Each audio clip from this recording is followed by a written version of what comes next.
Ya, alhamdulillah. Ya, saya sendiri kepada Imam Ibnu Hajar Al-Asqalani itu sebenarnya sudah memiliki sanad dari kitab ini. Jadi kitab ini adalah kitab tentang Sulasiyat Imam Bukhari. Jadi di sini judul kitabnya adalah Al-Kaukabul Munir, ini Asari fi al-Fisal bi Sahih wa Sulasiyat Al-Bukhari. Jadi di sini isinya itu berisi tentang hadis-hadis ya yang menjelaskan apa yang diriwayatkan oleh Imam Bukhari, yang mana antara perawi periwayat dari Imam Bukhari sampai kepada Nabi Muhammad SAW hanya ada 3 perawi. Jadi tinggi sanadnya. Jadi Imam Bukhari kemudian di atasnya itu hanya ada 3 perawi. Dan 3 perawi tentunya ya dari tabi'in dan sahabat. Nah, jadi itu. Nah, maka kemudian dengan sanad yang tinggi seperti ini dikumpulkan dari hadis-hadis Imam Bukhari yang memiliki sanad yang tinggi tersebut. Nah, untuk sampai kepada Imam Bukhari tersebut, di sini setiap hadisnya juga disebutkan sanadnya oleh muallif, yakni Syekh Muhammad Nasir Al-Azmi dari Kuwait. Dan saya mendapatkan sanad dari kitab ini itu juga melalui guru kita, yaitu Kiai Haji Dr. Agus Hasan Basri dari Simaking. Beliau langsung mendapatkan hadiah kita dari bagus kitab ini dan memberikan ijazah kepada kita semuanya kemarin sebelum Ramadan. Sebelum Ramadan kita ada daurah kitab ini sampai khatam dan kemudian memberikan ijazah kepada kita. Nah, dari sanad-sanad yang ada dalam kitab ini, sanad yang saya hitung ada 4 atau 5 sanad yang itu melewati dari Al-Imam Al-Hafidz Ibnu Hajar Al-Asqalani. Jadi dari situ sebenarnya sanad itu sudah tersambung sampai kepada Al-Imam Ibnu Hajar Al-Asqalani. Ya. Di sini kan ada 24 ya, ada 24 hadis dan semua sanadnya berbeda.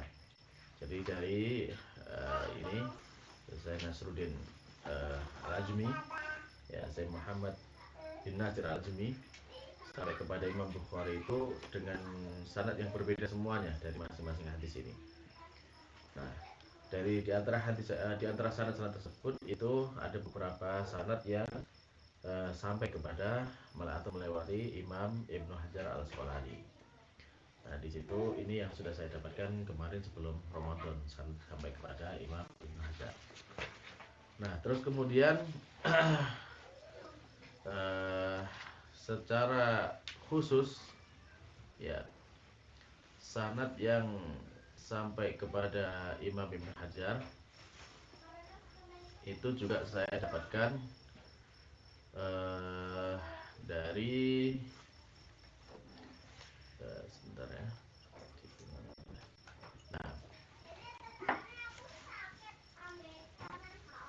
Nah, jadi pada tanggal 15 Juli 2020 kemarin saya mendapatkan sanad ini pada jam 23.24, jadi setengah malam. Kenapa tengah malam? Karena kita mengambil sanadnya dari Profesor Walid bin Idris Al-Minisi dari Amerika. Ya, aslinya Mesir, menetap di Amerika. Dan saya juga mendapatkan sanad ini juga dari jalur Kiai Haji dan Dr. Kiai Haji Agus Hasan Basri Sanui. Beliau meriwayatkan kepada ya saya dengan sanadnya sampai kepada Imam Hajar, ya dari beliau Dr. Kiai Haji Agus Hasan Basri guru kita. Kemudian beliau dikabarkan dari Syekh Walid bin Idris Al-Minisi, dari para guru beliau, para masyaihnya, ya ada Abdurrahman Halal, kemudian ada Abdul Qadir Karmatullah, kemudian juga ada Ahmad bin Abi Bakar. Nah, ketiganya ini semuanya mengambil sanad dari Abdul Qadir bin Taufik As-Salbi dari Husain Al-Jizr, kemudian dari Muhammad Said Al-Hamuli, kemudian dari Abdul Ghani An-Nabulsi, kemudian dikabarkan dari An-Najm An-Najm Al-Ghazi dari bapaknya Ida Al-Badr, kemudian dari uh, Zain Zakaria, dan kemudian Zain Zakaria sampai kepada Al-Imam Al-Hafidh Ibnu Hajar Al-Asqalani. Jadi di situ ada 11 generasi, 11 guru, 11 tingkatan ya, dari saya sampai kepada Imam Ibnu Hajar Al-Asqalani. Itu sangat saya, dan ini sudah diijazahkan secara khusus tentang Imam Ibnu Hajar ini. Dan ini yang kemudian makanya kalau kemudian nanti ketika kita baca hadisnya dari Kitabul Maram, ya kita baca dengan sanad saya yang bersambung sampai kepada Imam Ibnu Hajar Al-Asqalani. Baik.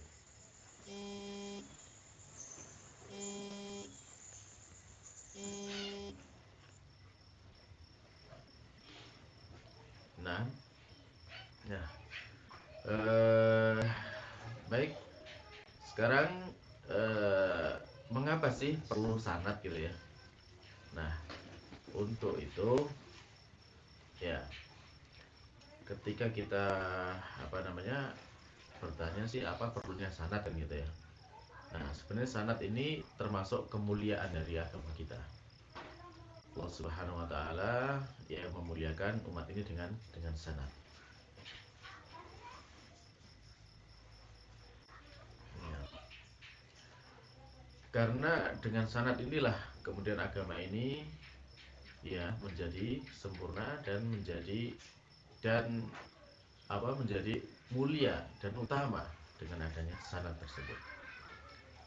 Dan ini menjadi kekhususan juga dari umat Islam, karena selain Islam nggak ada yang memiliki sanad. Bahkan kitab sucinya saja tidak ada sanadnya. Dan dalam Islam maka sanad ini terpelihara, baik kitab sucinya maupun juga hadis nabinya, bahkan sampai juga dengan ucapan para ulamanya, itu semuanya terjaga sanadnya. Apa sih sanad itu? Sanad seperti yang saya bacakan tadi. Jadi saya misalkan mengucapkan suatu ucapan, misalkan kita membaca hadis Nabi ini, maka di situ harus ada ini kita dari siapa itu. Dan ini termasuk mukjizat dari Nabi Shallallahu Alaihi Wasallam, yang mana beliau mengabarkan kepada kita dalam hadisnya riwayat Imam Ahmad dan yang lainnya, bahwasanya beliau mengisyaratkan bahwasanya tasmaun ya, wa isma minkum wa isma mimman yasma'u minkum. Jadi kalian mendengar dariku, kalian mendengar, kemudian akan mendengar dari kalian, ya akan didengar dari kalian, dan akan didengar dari orang yang mendengar dari kalian. Nah, inilah yang namanya sanad. Sehingga pada masa dahulu ya mungkin sanad tidak diperlukan, karena di zaman sahabat tidak ada seorang pun yang berani kemudian berkata dusta sama agama. Maka kemudian akan tapi setelah kemudian Islam menyebar luas, sehingga kemudian di sana banyak orang yang membuat hadis palsu, mengarang tentang ucapan palsu, dan akhirnya kemudian barulah kemudian muncul di sana. Ketika ada yang mengatakan Rasulullah bersabda, maka sebutkan siapa rijal kalian, siapa yang memiliki sanadnya. Itu, nah, maka disitulah terjaga agama ini. Maka di antara ucapan para ulama tentang pentingnya sanad ini, ya di antaranya misalkan seperti Al-Imam Sufyan Ats-Tsauri, ya beliau mengatakan bahwa sanad itu termasuk senjatanya orang mukmin. Ya, kalau seseorang tidak memiliki senjata, ya bagaimana dia akan berperang? Dan benar sekali apa yang disampaikan oleh Imam Sufyan Ats-Tsauri ini. Ya karena dengan sanad itu kita nggak mungkin lagi bisa bahkan kalau zaman sekarang aja ya, di zaman modern seperti ini, ketika kita membuat sebuah karya ilmiah ataupun apa itu, mesti kan ditanya referensinya, rujukannya mana kan gitu. Nah, maka dalam Islam itu termuat di dalam sanad ini. Ya, sehingga ucapan itu bisa dirunut, ini kebenarannya akurasi ucapan ini sampai di mana itu bisa ditelusuri dalam agama kita. Nah, kemudian juga dikatakan di sana oleh Al-Imam Abdullah bin Mubarak, ya salah seorang ulama tabi'in ya. Dia mengatakan bahwasanya sanad itu termasuk bagian dari agama. Walau lal isnad, ya, kalau bukan karena sanad itu lakola man syaa maka tentu orang itu akan mengatakan apa saja yang dia mau. Ya, terserah dia mau mengatakan apa, tapi dengan sanad maka nggak bisa ngarang. Karena ya gampangnya misalkan contoh dalam kita ya, kita misalkan dapat berita mengabarkan telah terjadi peristiwa A gitu. Terus siapa yang ngasih? Kamu saya mau ngasih tahu gitu kan, saya dikasih tahu B. Maka B bisa di cross check. Benar nggak kamu memberitakan kepada ini si fulan ini tentang peristiwa itu kan, itu peristiwa A ini. Nah, ini kan bisa di cross check karena ada sanadnya kan, gitu. Nah, dari situlah kemudian apalagi ini dalam masalah agama maka tentu bahwasanya sanad itu sangat diperlukan karena eh, banyak orang yang berbicara tentang agama tapi kemudian ya tidak jelas itu dari mana rujukannya. Baik. Nah dari situlah insya Allah maka ini sebagai ya, jawaban dari pertanyaan yang ada di YouTube tentang harapan untuk menyampaikan kitab dari sanad dengan sanad dari para ulama. Baik. Sanad yang lain ya, beberapa sanad yang lain juga ada ulama misalnya dari Imam Syafi'i, Imam Ghazali ataupun yang lainnya. Insya Allah kita kalau diperlukan ya kita bisa mengambil sanadnya. Baik, nah baik kita masuk kepada pelajaran kita yaitu kitab Bulughul Maram. Nah kita masih di bab sholat Jumat ya, tentang bab sholat Jumat. Dan sekarang kita masuk kepada hadis Zaid bin Arqam ya. Iya. Betul? Nah, kita baca hadisnya.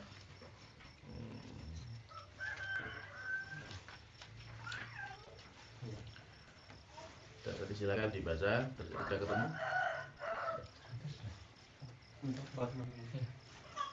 Nah,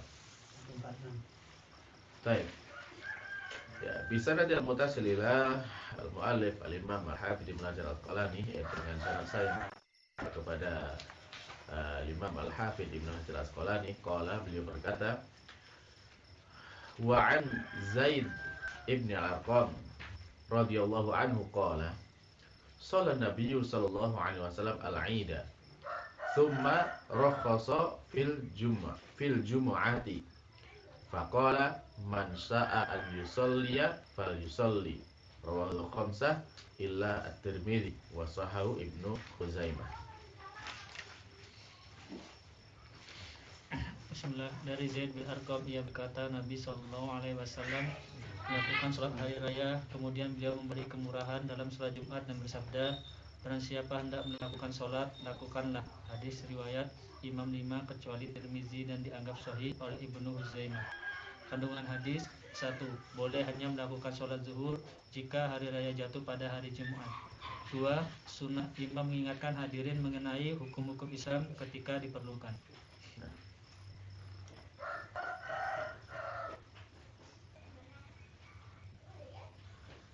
Baik.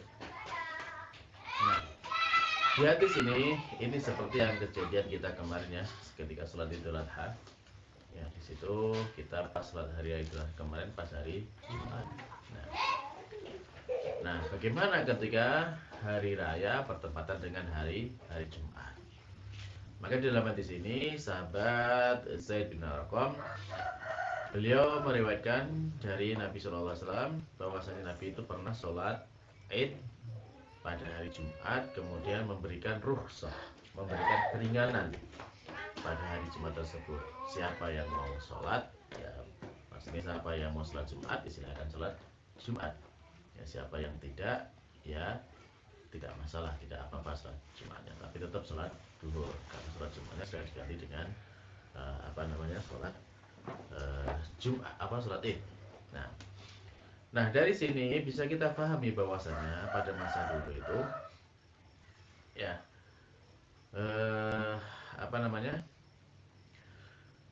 sholat sholat Id ataupun sholat Jumat itu ya itu dilaksanakan memang dikumpulkan dalam satu tempat, sebagaimana dijelaskan oleh Imam Syafi'i dalam Kitab Al-Um. Jadi satu kota itu satu sholat. Jadi kan batu itu semua terkumpul di satu pusat gitu, satu tempat gitu. Sehingga dari yang jauh-jauh pun akan berkumpul datang ke situ untuk sholat Jumat ataupun sholat Id gitu. Nah, sehingga ketika kemudian terkumpul pada satu hari, kan udah pagi datang untuk sholat Id, ya biasanya kalau pulang kembali lagi itu ada yang jauh gitu loh. Maka disinilah kemudian Rasulullah memberikan rukhsah, keringanan. Jadi siapa yang tetap mau sholat Jumat ya silakan. Tapi siapa yang nanti eh, tidak hadir sholat Jumat ya tidak apa-apa. Itu namanya rukhsah, keringanan. Nah, kita ambil beberapa faedah misalnya di sini yang disampaikan oleh Syekh Abdul Al-Bassam ya. Ya bahwasanya dalam hadis ini ada dalil yang menunjukkan bahwasanya ketika terkumpul dalam satu hari ya, sholat hari raya dan hari Jumat ini kan sama-sama hari raya pekanan dengan hari raya tahunan kan gitu. Pada satu hari yang sama ya maka boleh ya bagi yang sudah sholat Id itu untuk tidak sholat Jumat, itu boleh. Nah, tapi tetap sholat duhur ya. Ya demikian itu kenapa? Ya karena di sini terkumpul dua hari raya ya, hari raya pekanan dan hari raya tahunan.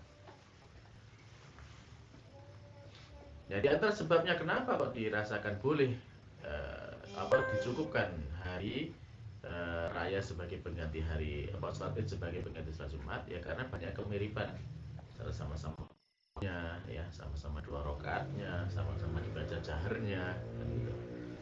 Ya karena kemiripan inilah kemudian di antara hikmahnya para ulama menyatakan ini cukup sebagai ganti daripada sholat Jumat.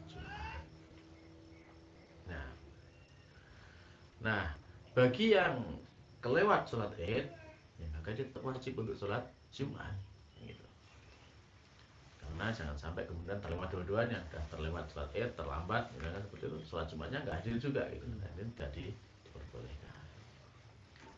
Nah, tadi Nabi mengatakan dengan kata rukhsah, memberikan rukhsah ya, ini rukhsah itu adalah keringanan, gitu ya. Maka hukum aslinya tetap ada sholat Jumat. Tapi bagi yang kesulitan, ya maka boleh tidak sholat Jumat. Nah, adapun para imam takmir ya yang ada di masjid, ya mereka tetap sholat Jumat, tetap sholat Jumat. Yang ini sebagaimana dilaksanakan oleh Nabi Shallallahu Alaihi Wasallam.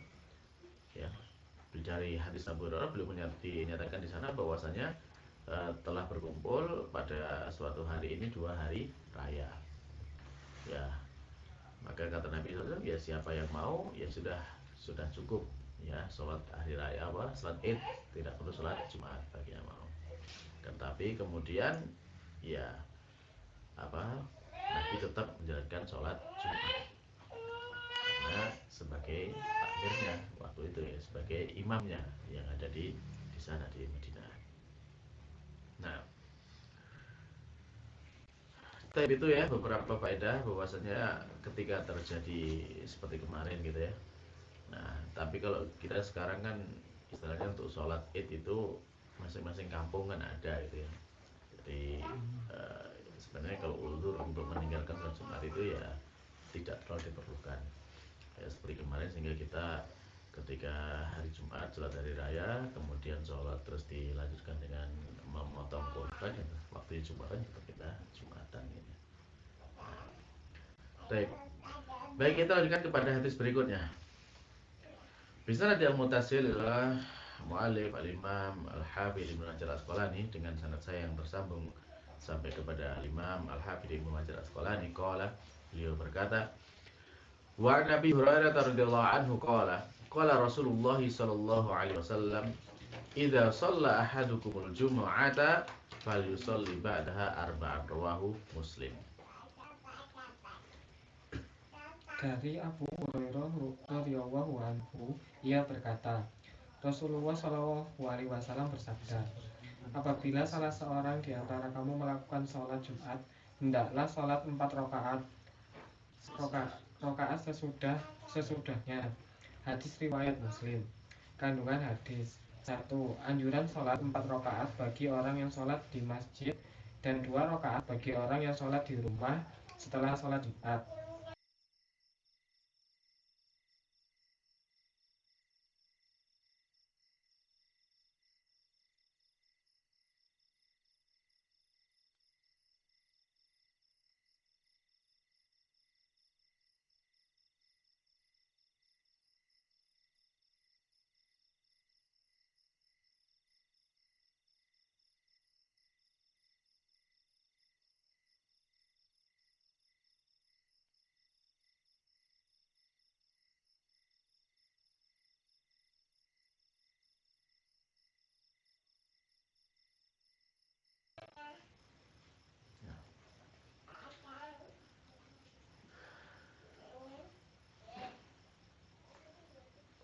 Baik.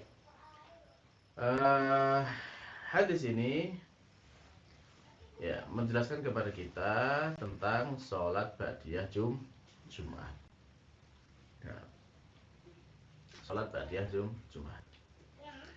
Yang mana di sana Rasulullah SAW bersabda, apabila salah seorang di antara kalian sholat Jumat ya, maka hendaknya dia sholat setelahnya dengan 4 rakaat. Nanti diriwayatkan oleh Imam Muslim. Nah ini menjadi dalil bagi kita bahwasanya setelah sholat Jumat itu ada sholat sunnah ba'diyah. Di sini disebutkan dengan 4 rakaat. Ya, tentunya 2 kali salam, 2 kali salam. Nah, adapun di dalam riwayat Imam Bukhari, ya disebutkan di sana. Di dalam riwayat Imam Bukhari disebutkan Nabi SAW itu sholatnya setelah Jumat itu dengan 2 rakaat saja. Kemudian di dalam riwayat Imam Abu Dawud disebutkan di sana Nabi Sallallahu Alaihi Wasallam itu sholatnya itu 6 rakaat. Ya. Maka dari sini dengan adanya perbedaan riwayat seperti ini, Imam Ahmad mengatakan ya siapa yang mau sholat 2 rakaat, ya silahkan sholat 2 rakaat. Yang mau sholat 4 rakaat, ya silahkan 4 rakaat. Yang 6 rakaat ya 6 rakaat ya. Ya, yang mana saja yang dilakukan itu sudah baik kata Imam Ahmad. Ya. Karena semua pernah dipraktikkan oleh Nabi Shallallahu Alaihi Wasallam, baik 2, 4 ataupun 6 rakaat. Nah, baik. Dan dari hadis ini pula maka kita bisa memahami bahwasanya tidak disunahkan adanya sholat sunnah qobliyah Jumat. Kenapa? Karena yang dipraktikkan Nabi itu hanya sholat sunnah ba'diyah saja. Nabi tidak pernah mempraktikkan sholat sunnah qobliyah Jumat. Yang mana praktiknya Nabi SAW ketika sebelum khutbah itu beliau keluar sudah masuk waktu, sehingga beliau keluar langsung naik ke mimbar. Dan kemudian sahabat Bilal adzan dan beliau langsung mulai khutbah. Selesai khutbah langsung sholat, dan selesai sholat baru kemudian sholat sunnah ba'diyah. Nah, maka di sini praktiknya Nabi Shallallahu Alaihi Wasallam. Nah, dikatakan oleh Syekhul Islam dan juga Ibnu Qayyim ya, Ibnu Qayyim, tidak disunahkan untuk sholat qobliyah Jumat, tidak disunahkan. Ya, bahkan di dalam madzhab Imam Syafi'i di sana disebutkan bahwasanya Nabi SAW itu telah menentukan sholat rawatib baik qobliyah maupun ba'diyahnya. Nah, ketika Nabi SAW tidak menyebutkan ya adanya sholat rawatib dalam sholat Jumat kecuali setelah sholat Jumat saja, ya maka ini menunjukkan bahwasanya tidak ada sholat sunnah rawatib sebelum sholat Jumat. Kalau ada yang sudah disebutkan sebagaimana disebutkan di dalam hadis ini, gitu. Ini dalam madzhab Imam Syafi'i. Jadi seperti itu. Nah, terus bagaimana kalau kemudian kita datang di hari Jumat dan sholat Jumat belum mulai, ya maka yang disarankan bagi kita adalah kita memperbanyak sholat semampu kita sampai sholat Jumatnya dimulai. dan namanya adalah sholat sunnah mutlak. Nanti akan ada di setelahnya menjelaskan tentang itu. Ya, baik. Dan itu disyariatkan, dianjurkan bagi kita untuk memperbanyak sholat sebelum sholat Jumat. Jelas ya? Nah, kita lanjutkan. Hadis berikutnya. Bisanad al-muttasil ila al-mu'allif al-imam Ibnu Hajar al-Asqalani rahimahullah ta'ala, dengan sanad saya yang tersambung sampai kepada al-imam al-hafidz Ibnu Hajar al-Asqalani. Beliau berkata, wa 'an Sa'ibi ibni Yazid radhiyallahu anhu anna Muawiyah qala lahu idza shallaita al-jum'ata fala tasilha bi sholatin hatta tatakallama aw takhruja fa inna Rasulullah sallallahu alaihi wasallam amara bidzalik alla nusila sholatan bi sholatin hatta natakallama au nakhruja, rawahu Muslim. Dari Sa'id bin Yazid radhiyallahu anhu bahwasanya Muawiyah radhiyallahu anhu pernah berkata kepadanya, apabila engkau melakukan sholat Jumat, janganlah engkau sambung dengan sholat lain hingga engkau berbicara atau keluar, karena sesungguhnya Rasulullah Shallallahu Alaihi Wasallam memerintahku demikian, yakni janganlah kita menyambung satu sholat dengan sholat lain sehingga kita berbicara atau keluar. Hadis riwayat Muslim. Kandungan hadis, makruh melakukan berturut-turut antara sholat fardu dan sholat sunnah, dan sunnah memisah keduanya dengan zikir atau ucapan atau sejenisnya setelah salam. 2. Sunnah berpindah dari tempat sholat fardu ke tempat lain. Baik. Pernah nggak lihat orang selesai salam saat Jumat langsung sholat lagi? Pernah. Jadi begitu salam langsung berdiri sholat. Pernah ya?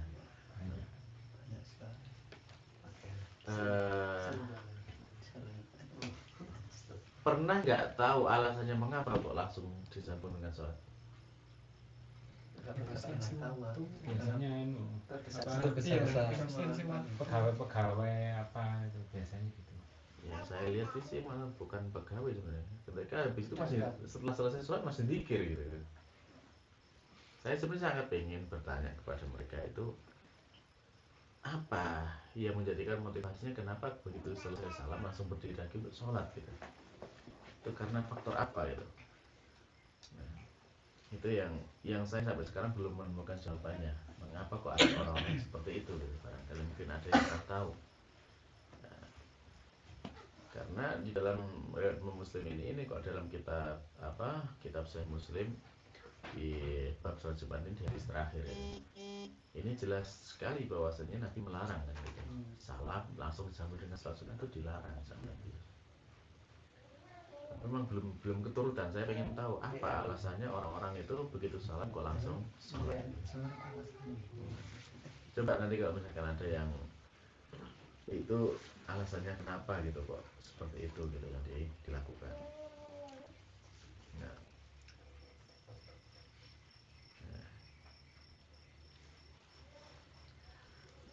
Nah, dari hadis ini kan jelas ya dimakruhkan sholat sunnah langsung disambung dengan sholat fardu. Ya apapun sholatnya, ya. Sholat fardu baik itu sholat Jumat ataupun sholat 5 waktu, ya itu langsung disambung ke salam langsung disambung ke sunnah itu dimakruhkan. Kalau saya pemisahnya itu ya bisa dengan omongan, pikir, ya, ataupun keluar bisa dengan pindah tempat gitu kan. Makanya ini kan biasanya kalau kita mau sholat sunnah itu mesti geser dulu pindah tempat kan gitu. Nah ada hadisnya nanti kita baca. Nah ini hikmahnya bagaimana? Hikmahnya ya untuk membedakan mana yang ibadah fardu, mana yang ibadah sunnah gitu.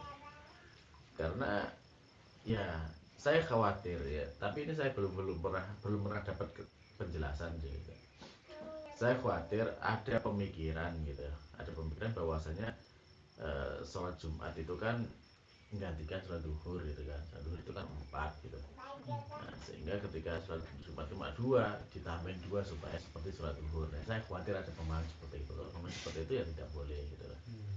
Nah, cuma saya belum pernah dapat penjelasan mengapa kok mereka itu langsung menyambung dengan sholat sunnah. Nah, ini perlu dibedakan mana yang fardu, mana yang sunnah, dipisahkan dengan zikir atau dengan yang lainnya. Nah, terus ya yang dianjurkan tentunya bahwasanya sholat Jumat ya ketika selesai kemudian kita sholat sunnahnya itu al-mustahib al-musallil Jum'ah yusolli sunnatuha au sunnatuha fil masjid. Jadi yang dianjurkan, yang disukai bahwasanya ketika kita sholat Jumat kemudian pengen menjalankan sholat sunnah ba'da Jumat itu ya boleh dilaksanakan di masjid sebagaimana dilakukan oleh Nabi SAW. Ya. Kemudian akan tapi Nabi SAW itu melaksanakan setelah ada bicarakan imam menghadap ke makmum dulu, berpikir dulu kan gitu, sudah ada pemisah antara sholat fardu dengan sholat sunnahnya. Ya di antara seperti yang sudah kita sebutkan pikir-pikir seperti itu. Nah, para ulama menyatakan bahwasanya yang dianjurkan itu adalah kita berpindah tempat dari sholat wajibnya. Ya, mengapa demikian? Ya, karena itu akan memperbanyak tempat-tempat sholat. Jadi yang mana tempat itu akan menjadi tempat yang akan menjadi saksi nanti bagi kita di akhirat.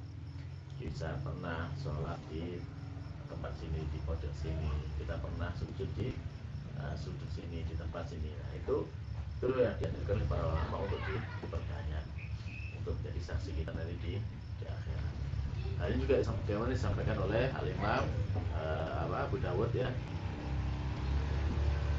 Nah, Imam Abu Dawud meriwayatkan di sana bahwasanya dari hadis Abu Hurairah secara marfu, ya Nabi menanyakan, apakah kalian itu tidak mampu untuk pindah ke depan atau mundur ke belakang atau geser ke kanan atau geser ke kiri dalam menjalankan sholat sunnah. Nah, ini adalah anjuran dari Nabi SAW gitu. Makanya ini dianjurkan. Bahkan di dalam disebutkan di sana dari sahabat Abu Hurairah, di sana disebutkan bahwasanya imam itu tidak sholat sunnah di tempatnya, jadi geser dulu gitu. Ini yang disebutkan dalam sahabat Abu Hurairah. Maka yang afdal tadi kita memisahkan, dan ini kalau kita bergeser seperti itu para ulama mengatakan ya itu sudah termasuk keluar, dan keluarkan kalau dari dalam hadis kan disebutkan di sana sampai berbicara atau keluar kan itu. Nah, di antara bentuk keluarnya dia pindah tempat itu, sudah keluar dari sholatnya. Nah, dan tentunya yang paling utama kalau kita menjalankan sholat sunnah itu yang paling utama di rumah kan gitu. Karena itu memiliki keutamaan. Karena Nabi menyebutkan di sana ya terus sholat fi baiti. Sholat yang paling utama bagi seorang adalah di rumahnya, ilal maktubah, kecuali sholat yang wajib. Nah. Baik, kita sambung lagi ke hadis berikutnya.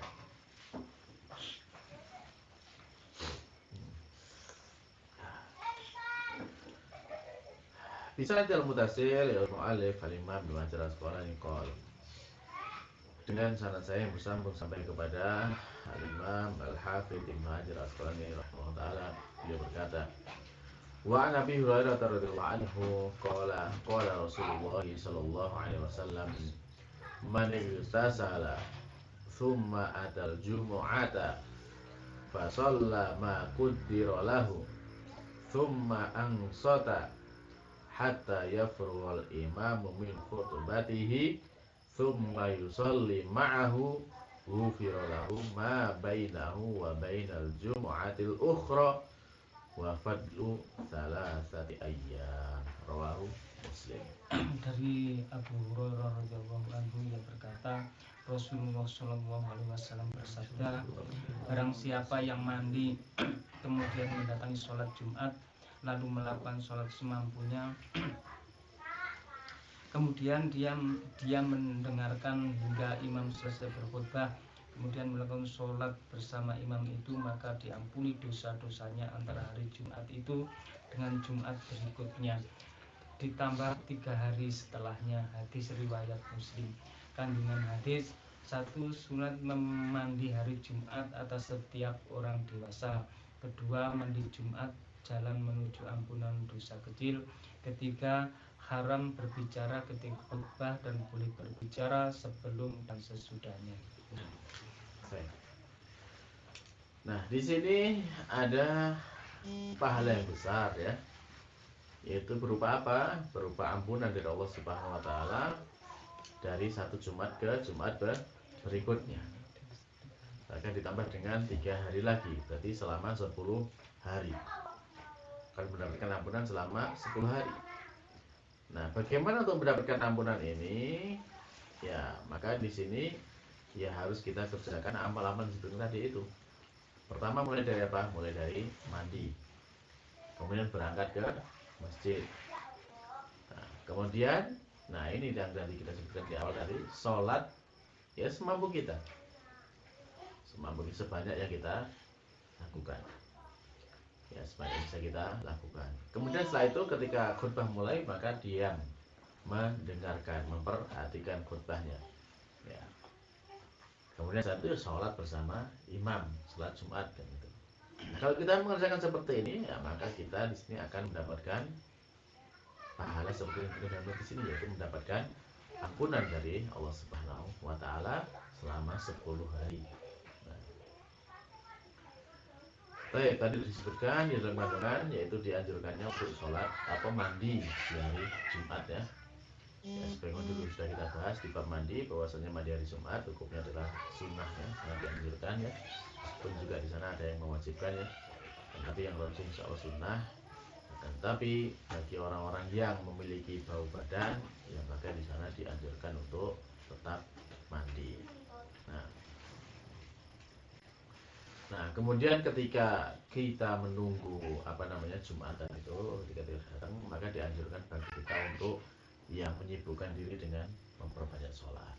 Semampu kita, sholat 2, 4, 6, 8, 10 rakaat terserah. Ya, semampu kita. Kalaupun misalkan kita capek dengan ya kita diisi dengan baca Al-Quran ataupun nggak bisa dengan zikir. Yang jelas jangan kemudian kita melakukan hal yang sia-sia, tetapi untuk banyak ibadah kepada Allah Subhanahu wa taala. Nah, sholatnya apa namanya? Intinya kan nggak ada sholat qobliyah kan? Ini namanya sholat sunnah mutlak ya, sholat sunnah mutlak ya, bukan sholat qobliyah. Nah, adapun kalau khutbah sudah dimulai, maka wajib bagi para hadirin jamaah untuk diam, tenang, memperhatikan, insot ya. Karena Nabi SAW bersabda, "Man qala li sahbihi ansit", bahkan ini barang siapa ya, kan sering kita dengarkan Bilal ketika itu ya mengatakan ini, "Man qala li sahbihi ansit", siapa yang berkata kepada temannya, diam kamu, itu dia sudah lapor, sudah sia-sia. Jadi ya sudah, kalau memang ada yang orang yang ngobrol ketika khutbah, kita nggak perlu menegurnya ya, tetap kita dengarkan saja khutbah.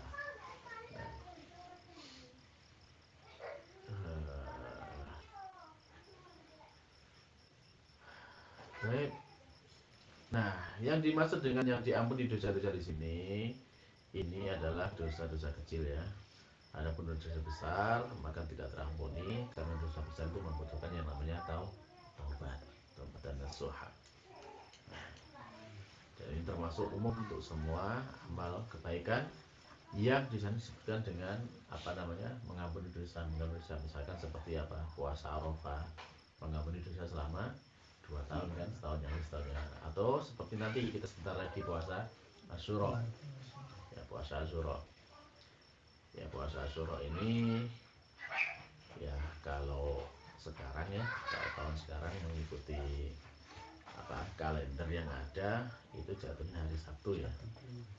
Tapi kalau berdasarkan rukyah hilal dengan mata ya maka itu jatuhnya hari Ahad Asyuranya.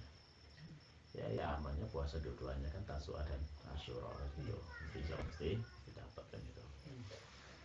Nah, atau seperti juga hadis di dalam riwayat Imam Muslim juga di sana, antara satu Jumat dengan Jumat yang lainnya, kemudian satu Ramadan dengan Ramadan berikutnya, maka ini menjadi penghapus dosa. Maka itu dosa-dosa kecil. Adapun dosa besar, tetap dosa besar itu butuh dengan taubat. Yang mana Imam Nawawi menyebutkan yang namanya taubat itu ada 3 syarat minimal kan gitu.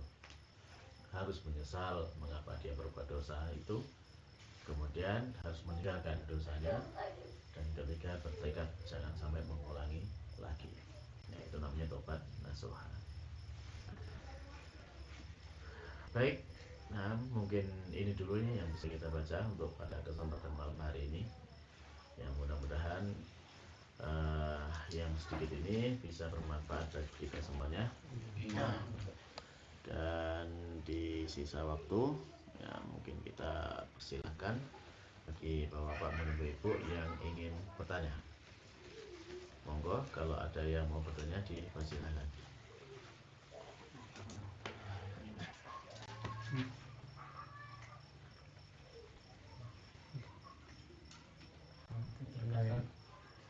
Nah, Mau tanya, yeah. kan kadang orang Jumatan kan apa sepele gitu. Yeah. Tapi banyak orang yang nggak mau melakukan gitu. Nah ini katanya kalau sholat Jumat itu ada batasnya berapa Jumat gitu. Apakah memang betul?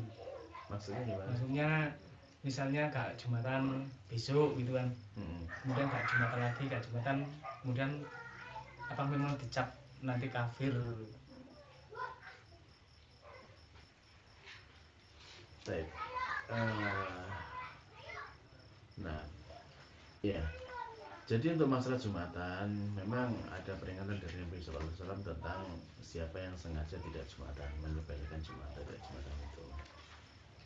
Mbak saya tidak ingat betul redaksinya, apakah dia termasuk sebagai munafik ataukah sebagai kafir, itu saya kurang ingat pastinya. Nanti saya coba cek kembali ya bagaimana itu. Yang jelas itu ancamannya berat dan Nabi SAW ketika ada orang yang sengaja tidak sholat Jumat sampai 3 kali. Tadi kemarin kan ketika di masa corona seperti ini, di wabah corona seperti ini kan sempat muncul kekhawatiran seperti itu gitu kan. Ketika difatwakan di zaman corona ini tidak tidak ada sholat Jumat seperti rumah masing-masing kan gitu. Nah ya sebagian khawatir, nah ini kan ada ancaman dari Nabi ini bagaimana kan gitu. Yang ada para ulama kemudian menjelaskan bahwasanya ketika memang ada wabah seperti ini ya termasuk diantara ini menjadi uzur seperti khauf dan yang lainnya atau hujan yang lain. Nah itu dalam uzur syar'i. Tapi kalau yang diancam oleh Nabi itu yang tidak ada uzur syar'inya. Dan tapi lafaz ancamannya seperti apa coba saya cek lagi insyaallah ya, karena saya tidak ingat redaksinya. Wallahu ta'ala alam. Baik. Ya, ada lagi? Terkait hal yang sia-sia itu. Biasanya di masjid-masjid itu kan ada kotak amal yang diputer gitu. Kadang-kadang pas lewat satu jamaah itu jamaahnya ketiduran, akhirnya ditegur. Itu kotak amal itu termasuk hal yang sia-sia atau gimana? Ya, jadi ini memang termasuk problem kita ya. Problem kita di masjid-masjid kita itu di Jumatan itu mengedarkan kotak amal gitu. Termasuk problem kita. Nah, sebaiknya bagaimana? Sebaiknya kalau memang bisa ya kita punya kemampuan untuk bicara dengan takmir, atau ya kita pahamkan jamaah di masjid itu kalau bisa dijalankan setelah salam. Jadi begitu selesai salam, sholat, baru dijalankan kotak amalnya itu. Untuk apa? Ya untuk menghindari yang seperti ini, dikhawatirkan tentang adanya kesia-siaan itu. Karena itu termasuk perbuatan yang di luar dari sholat Jumat yang dianjurkan ketika khutbah. Bahkan di dalam riwayat yang lain kan juga disebutkan cara ya bang siapa yang megang kerikil kan gitu, itu kan udah sia-sia kan gitu, main-main kerikil. Kan di zaman Nabi lantainya pasir kan gitu. Nah, apalagi kalau akan ada yang ya kalau cuma main-main kerikil aja kan cuma pegang-pegang gini aja itu udah sia-sia lah. Gimana ini kalau ngambil kotak terus buka dompet masukkan ke situ nutup masukkan kantong lagi, ini lebih banyak gerakannya kan gitu. Nah ini dikhawatirkan seperti itu, makanya disarankan sebaiknya kotak amal itu dijalankan setelah sholat Jumat selesai. Nah bagaimana kalau tetap ada seperti itu? Ya wallah alam ya, wallah alam. Ya, kalau memang ya sebenarnya kalau bisa memang ya tidak pada saat khutbah gitu. Atau juga bisa disediakan kotak amal itu di luar, di pintu masuk atau pintu keluar. Dan kita ini banyak yang memasukkan ketika selesai kan gitu, atau ketika datang gitu. Bisa diperbanyak kotaknya, nggak hanya satu kan gitu. Adapun yang jalan itu ya sebaiknya ya ketika selesai Jumatan. Nah kalau kita berada di masjid yang mengedarkan kotak amal seperti itu gitu kan, dan ya kalau tadi ditanyakan ketika ada yang tidur gitu, ya sebaiknya ya tidak usah kita bangunkan gitu. Ya kalau memang tidur di sebelah kita dan berhenti di depannya ya kita bersyukur saja gitu, kita tidak tersibukkan dengan itu gitu. Berhenti di orang lain kan gitu, kalau berhenti kita kan kita akan ditegur orang kan gitu. Nah, tapi kalau kemudian ya lewat di kita, ya seminimal mungkin lah gerakan yang kita lakukan gitu. Ya mungkin kalau memang kita mau berinfak di hari Jumat ya bisa sebelumnya atau setelahnya kan gitu.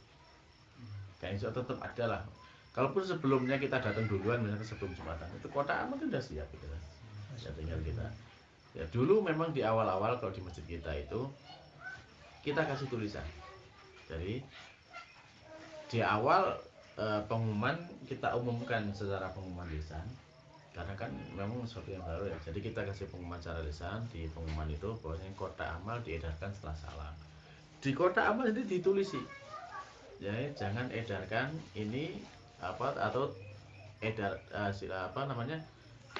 tolong diedarkan setelah selesai salam. Jadi orang itu baca ya paham gitu. Akhirnya kalau sekarang sudah terbiasa seperti itu ya udah nggak perlu diumumkan lagi, sudah jalan seperti itu gitu di masjid kita. Nah kalau memang di masjid-masjid yang lain ya seperti itu. Ya kalau memang sudah tradisi seperti itu gitu ya, dan kita ada di situ ya seminimal mungkin lah gitu. Semoga Allah SWT mungkin mengampuni kita gitu, dari apa yang terjadi. Ya dengan itu di luar kemampuan kita. Wallahu ta'ala alam. Baik, mungkin ada lagi yang lain dari ibu-ibu? Ya ibu-ibu tidak sholat Jumat ya.